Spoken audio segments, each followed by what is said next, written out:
Dereck TV with Tyson Fury on video, not on Skype. Hey. Tyson, nice to meet you finally. Finally. Yes. Okay. When I did the interview before, all that time ago, I asked you the question: would you face Dereck Chisora again? And you said to me, "Oh, I won't fight him again. He's a bum. He's domestic. He's this. He's that." You're fighting him again. I know, but money talks and bullshit walks. Well, that's true. You know, they put a lot of money on the table for me to fight, and it's a final eliminator for the world title. So why take a hard eliminator for a world title, as I've already had two, right, when I can take an easy one and get the world title fight afterwards? Okay. All right. You've had two final eliminators. Yeah. It's something a bit like Kell Brook. You've had two final eliminators and no world title shot. Exactly. So you're fighting another world title eliminator. How do you know you're going to get a world title shot after this one? I know I'm not going to get a world title shot. That's the only problem. I know Klitschko ain't going to fight me, so I'm going to have to go after Deontay Wilder, and hopefully we can get a vacant title or some sort of title. You know, people are rating him. They think he's a good fighter, good puncher, which people's opinions are people's opinions. But you know, he's the one I want. He seems to be a big name in the division, and people would like to see that fight. So that's a big money fight, and that's the fight I'm going after afterwards. Tyson, you're very. I see you as a very intelligent man. A lot of people may see you as, oh, that guy's talking a lot of rubbish. You're a student of the game, you watch the game, you read the game well. Now, psychologically, you fought Dereck Chisora, and everyone's talking about the weight and he wasn't in shape and all the rest of it, and you're saying, well, they're excuses. But if you're thinking about that Dereck Chisora you fought, that was probably the worst Dereck Chisora potentially you could have fought. Potentially.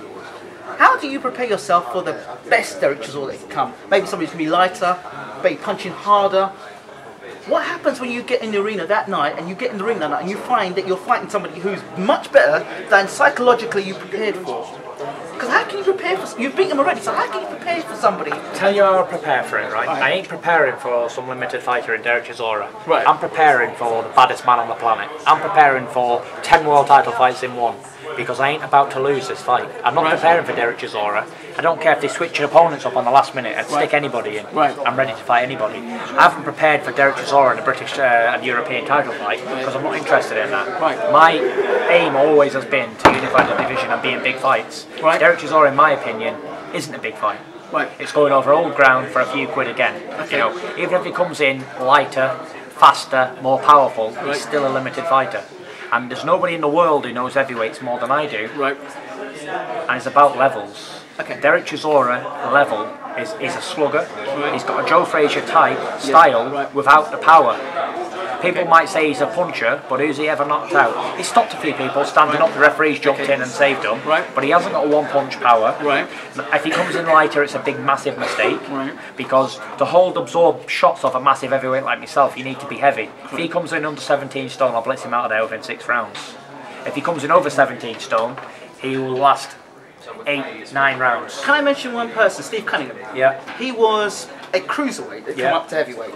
And it's documented, you know, you went down against Cunningham, you got back up. Dereck Chisora has knocked down Malik Scott and Kevin Johnson.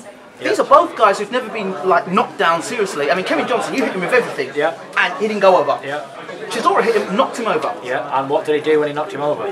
He didn't finish stop him, agreed. And who has he ever knocked out though? Dereck Chisora.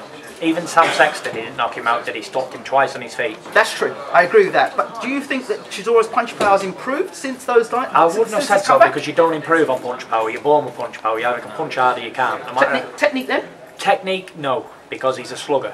And sluggers, they still have the same power. The difference in Steve Cunningham and Dereck Chisora is a gulf. It's like swimming from here to France, from London to France, and then trying to swim from here to the USA. It ain't happening. Steve Cunningham was 7 times, defended that IBF title 7 times against the best cruiserweights in the world.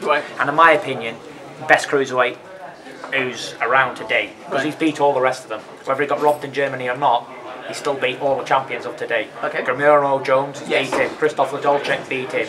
Juan Pablo Hernandez never got a decision but beat him. They robbed him the first time, stopped the fight in the court when he was winning. Whoever else is a champion now, he has already beaten. He's a good fighter. But listen, I took him into a dog fight, he fought the wrong fight and he got beat. No fight to that.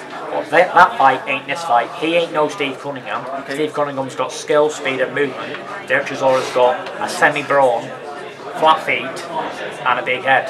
So when you match them combinations together, you're in for a disaster, and especially when you're in with somebody as slick as me.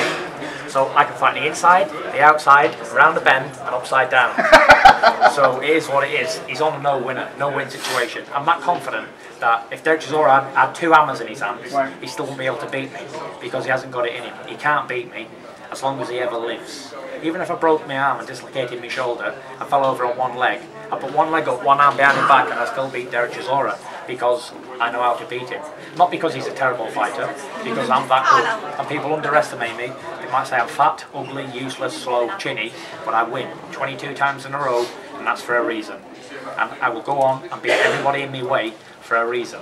Not because I'm shit or fluked it, because I can, and I'm an adapter, and that's what I do. Tyson Fury, thank you so much for talking to Baylor TV. Tyson Fury, Baylor TV, and we're out.